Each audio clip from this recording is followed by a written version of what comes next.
Dorothy Callahan was the kind of woman that entire neighborhoods were built around. She had lived in the same white colonial house on Elm Creek Road in Burlington, Vermont for 41 years.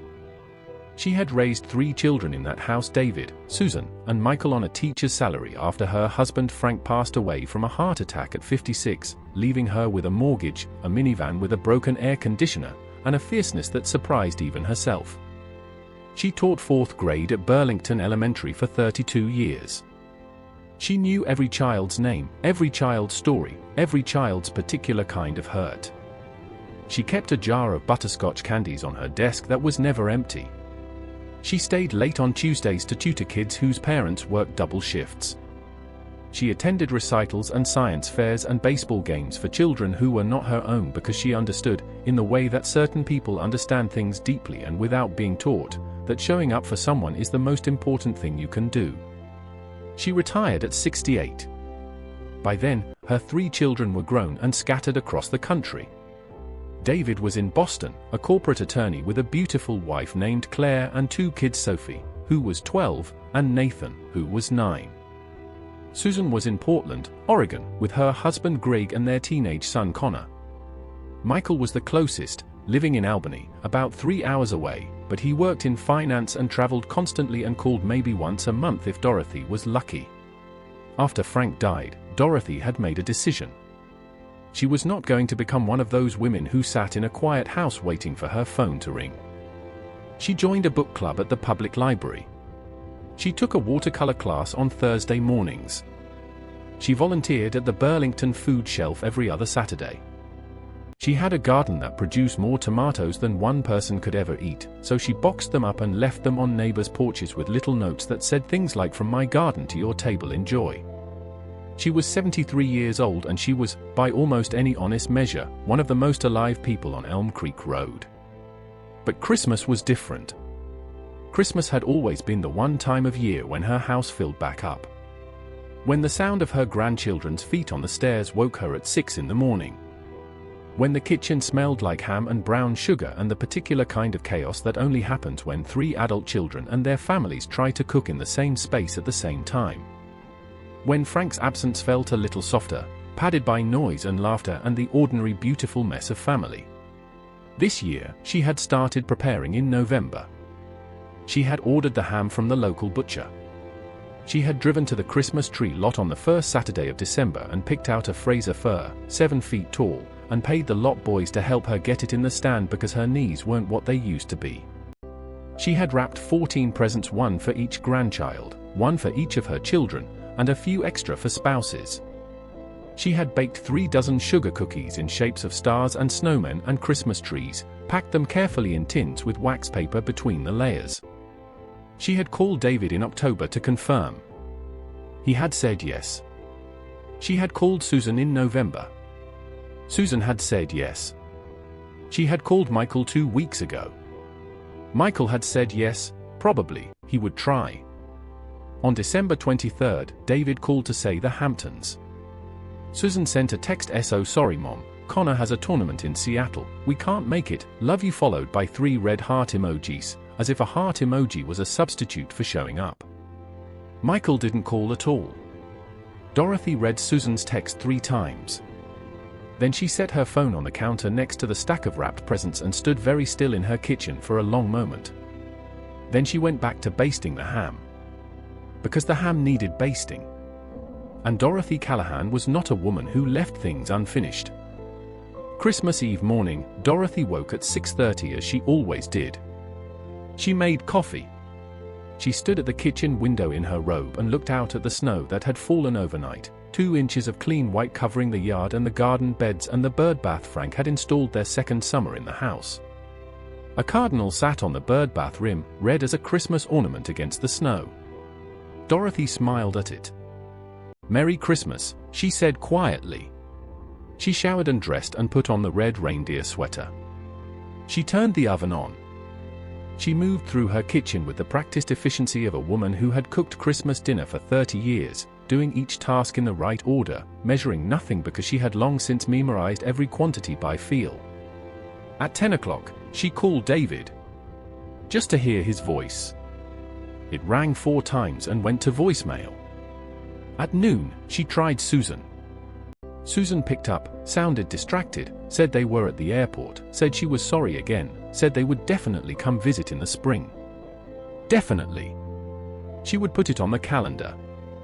"I love you, Susan," Dorothy said. "Love you too, Mom. Merry Christmas. Gotta run, our gate is boarding." Dorothy held the phone for a moment after the call ended. Then she set it on the counter and went to check on the ham.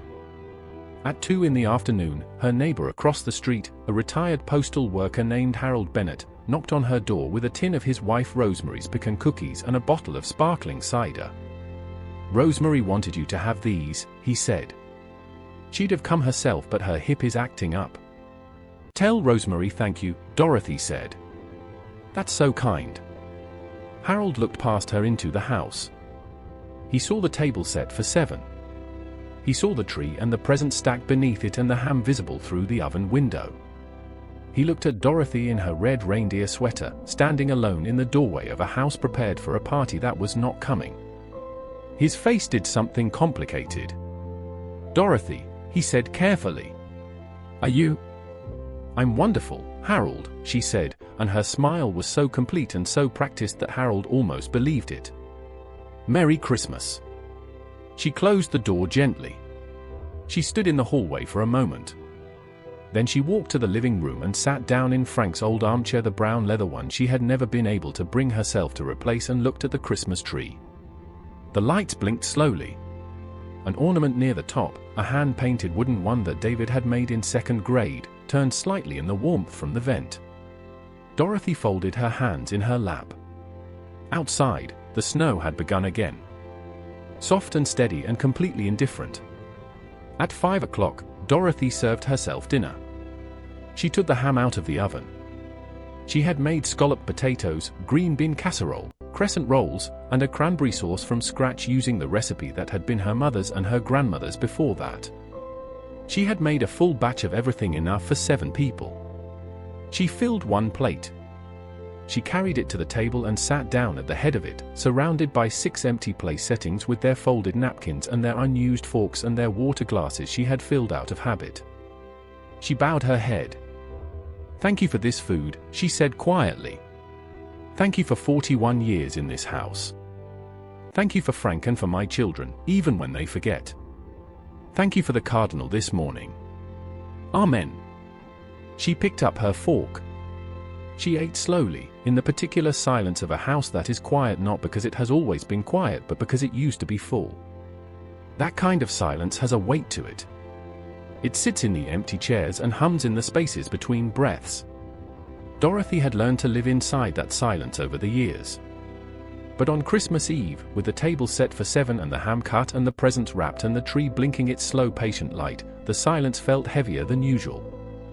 Halfway through dinner, her fork stopped. She didn't cry right away. She sat for a moment with her hand flat on the tablecloth, next to Frank's old place setting that she had laid out without thinking, the way she did every year. Then she looked at the empty chair where he used to sit and she said, very softly, "I miss you, Frank. I really miss you tonight." And then she did cry. Quietly, without drama, the way people cry when they have learned that grief does not require an audience. She cried for Frank and for the Christmases they had together and for her children who were somewhere else tonight and for the particular loneliness of being old and full of love with nowhere to put it. After a few minutes, she wiped her eyes with her napkin, straightened in her chair, and finished her dinner. Because the food was good. And Dorothy Callahan was not a woman who let good food go to waste. At 7 o'clock, someone knocked on Dorothy's door. She wasn't expecting anyone. She almost didn't answer, assuming it was Harold again or perhaps a carol singer from the church down the road that organized a neighborhood walk every Christmas Eve. She set down her book and went to the door and opened it. Standing on her porch were 4 people she had never seen before in her life. A young woman, maybe 25, with dark hair pulled back and tired eyes and a baby on her hip. A man beside her who looked about the same age, wearing a jacket that was not nearly warm enough for a Vermont December. and two small children hiding behind the adults, a girl who looked about 6 and a boy who might have been 4, both of them wide-eyed and cold-cheeked and staring at Dorothy with the particular intensity of children who have learned to be careful around strangers. "I'm so sorry to bother you," the young woman said. Her voice was exhausted. "Our car broke down about a block from here. My husband went to 3 other houses and nobody answered. I saw your lights on and I have the kids, and it's cold, and I didn't know what else to do." Dorothy looked at this young woman. She looked at the baby on her hip and the 2 children behind her and the husband with the inadequate jacket and the snow coming down behind them all. She opened the door all the way. "Come inside," she said. "All of you. Right now." Their names were Marcus and Alicia Webb, and they were driving from their apartment in Montpelier to Marcus's parents' house in St. Albans for Christmas when their 10-year-old Honda Civic had given up somewhere on Elm Creek Road with a sound that Marcus described, with restrained emotion, as not good. The baby was Clara, 7 months old. The 6-year-old girl was Lily. The 4-year-old boy was James, who immediately walked to Dorothy's Christmas tree and stood in front of it with his mouth open. "It's so big," James said. "It is," Dorothy agreed. "Do you want to count the ornaments?" James turned and looked at her with an expression of pure and total seriousness. "Yes," he said. Dorothy set them all up in the living room while Marcus used her landline. His cell phone was dead to call a tow truck. The wait time was 90 minutes. Christmas Eve was apparently not an ideal night for car trouble. Alicia apologized 3 times in the first 10 minutes. Dorothy handed her a plate of ham and scalloped potatoes and told her firmly to stop apologizing and eat something. Alicia ate with the focused silence of someone who has been too busy and too tired to eat properly for quite some time. The baby Clara sat on a blanket on the floor and looked around at the lit tree with enormous dark eyes. Lily sat beside her mother and ate crescent rolls, one careful bite at a time. James was on his 47th ornament. Marcus came back from the phone call looking defeated. 90 minutes, he said. Maybe longer. Then you'll be here for 90 minutes, Dorothy said simply. Maybe longer. Sit down, Marcus. I'll get you a plate. Something extraordinary happened in Dorothy Callahan's house that Christmas Eve. It filled up. Not with the people she had expected. Not with David and Claire and Sophie and Nathan, or Susan and Greg and Connor, or Michael who had not called. But with Marcus Webb, who turned out to be a high school science teacher and who spent 20 minutes telling Dorothy about a classroom experiment involving baking soda and vinegar that had gone significantly more wrong than planned. And with Alicia Webb, who was a pediatric nurse working night shifts 3 times a week while caring for 3 children and who laughed, when she finally relaxed enough to laugh, with her whole face. And with Lily, who discovered Dorothy's watercolor paintings hanging in the hallway and stood before each one with her hands clasped behind her back like a tiny museum visitor. And with James, who had counted 112 ornaments and was now rearranging the ones on the lower branches with tremendous purpose. And with Clara, who had fallen asleep on Dorothy's lap. Dorothy sat in Frank's armchair with a sleeping baby on her chest, and she felt something move through her that she didn't have an exact word for. Something between relief and gratitude and the particular sweetness of being needed. Clara's weight was slight and warm and completely trusting, the way only sleeping babies are trusting, and Dorothy held her carefully with both arms and breathed slowly so as not to wake her. She likes you, Alicia said, watching from the couch. Babies always know, Dorothy said quietly. They can tell. Alicia smiled. Can I ask you something? Why is your table set for 7 people? Dorothy was quiet for a moment. My children were supposed to come. They had other plans. Alicia's face changed. On Christmas Eve. It happens, Dorothy said simply. Alicia looked at her husband. Something passed between them. Well, Marcus said, after a moment. It's a good thing our car broke down on your block. Dorothy laughed. A real laugh, full and unhesitating, the kind that had been absent from her house all day. It really is, she said. They ate the rest of the ham.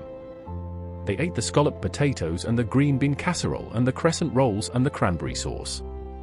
Marcus ate 3 helpings. Lily tried the cranberry sauce with great suspicion and then requested more. James fell asleep on the couch somewhere around 8:30, one hand still loosely holding a small wooden ornament he had apparently selected as his favorite. At 9:15, the tow truck came. Alicia bundled Clara back into her coat while Marcus carried a sleeping James to the door. Lily stood in the hallway pulling on her boots, and Dorothy knelt down beside her despite the protest of her knees and helped her with the zipper that was stuck. "Thank you for counting the ornaments with me," Dorothy said.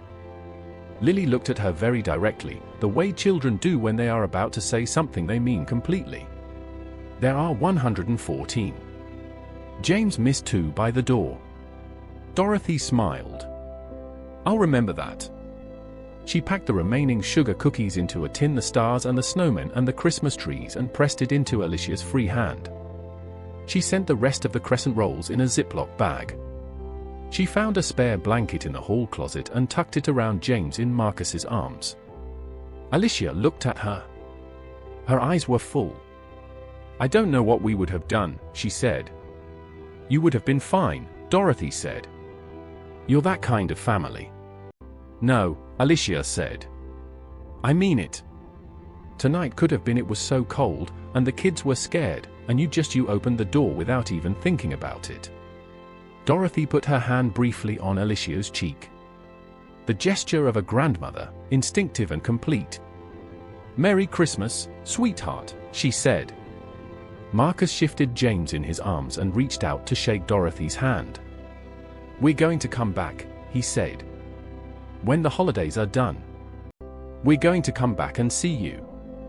"I'd like that very much," Dorothy said. She stood on the porch and watched them walk down the snowy path to the tow truck. Lily turned back once and waved with both hands. Dorothy waved back.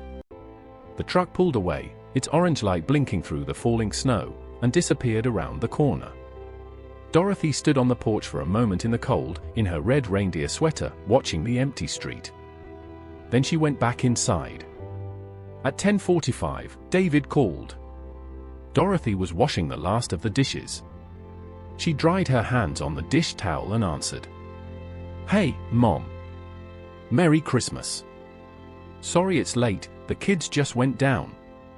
His voice was loose and easy in the way that voices get after a good dinner and a glass of wine by a fire somewhere expensive and warm.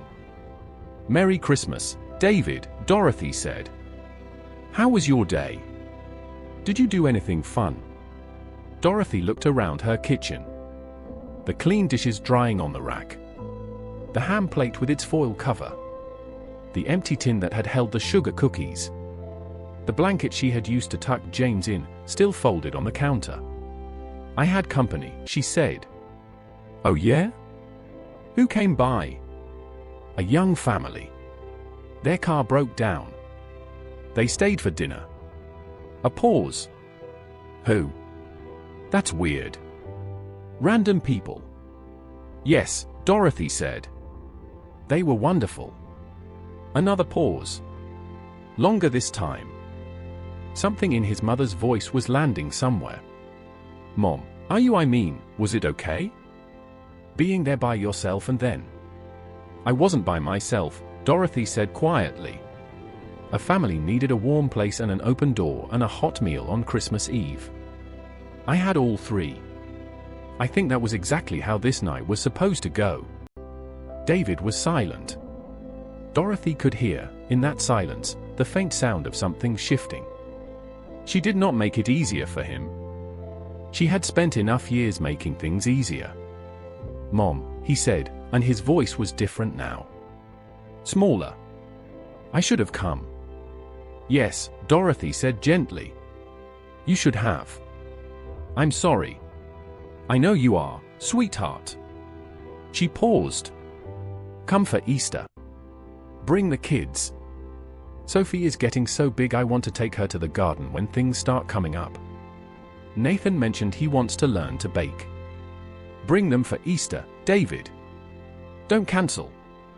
"I won't cancel," he said. "I promise." "Good," she said. I love you. Get some sleep. I love you, Mom. I'm sorry. I know. She smiled. Good night. For months later, on the last Saturday of April, Dorothy's doorbell rang at 11 in the morning. She was in the garden, turning over the first bed of the season, her knees in the dirt and her hands in good gardening gloves and her face turned up to the pale spring sun.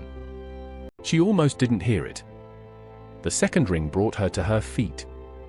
She pulled off her gloves as she walked to the front door. She opened it. Marcus and Alicia Webb stood on her porch. Marcus was holding a casserole dish covered in foil.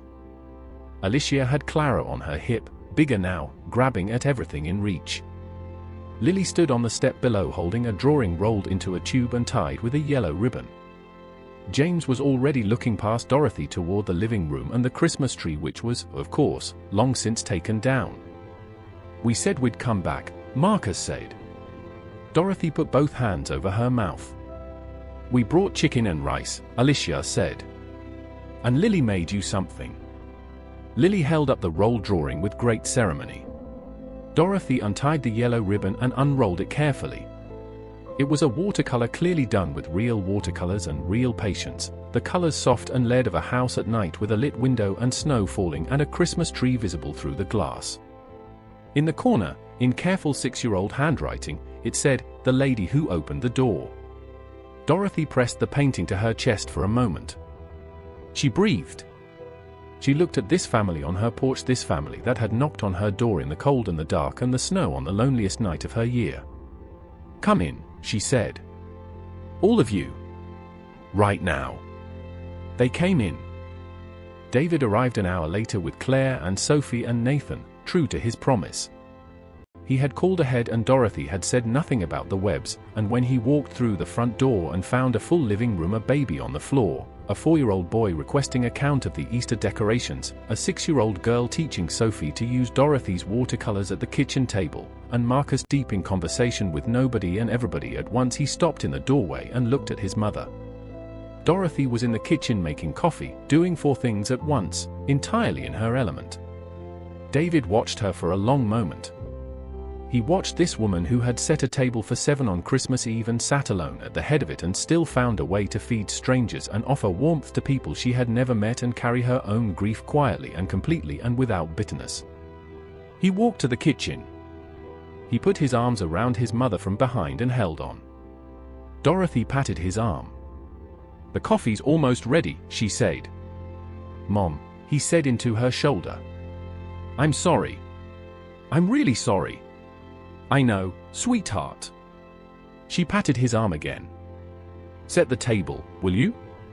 There are enough of us now."